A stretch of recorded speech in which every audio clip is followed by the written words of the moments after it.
Scatta anche ad Eraclea Mare la tanto attesa isola pedonale in centro, che punta al rilancio della passeggiata. A tale scopo sono previsti eventi e iniziative per dare un contenuto alla zona dei negozi e quest'anno Eraclea Mare è Green Beach, nuovo marchio che evidenzia il rispetto per l'ambiente.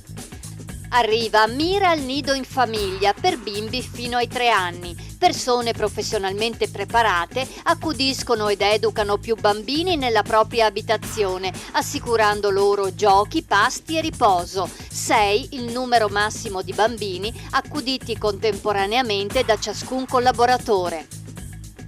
Più che raddoppiate negli ultimi 4 anni nella Marca le richieste per permessi di soggiorno, 2.877 nel 2009, 6.196 nel 2012. Diminuiscono i permessi per motivi di lavoro, aumentano invece quelli per motivi familiari. Treviso è la seconda provincia del Veneto per residenti stranieri, l'8ª in Italia.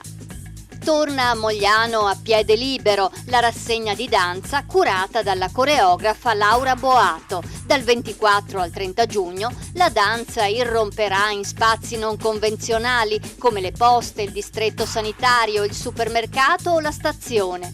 Il tempo dell'attesa farà dunque scoprire qualcosa di prezioso e inaspettato.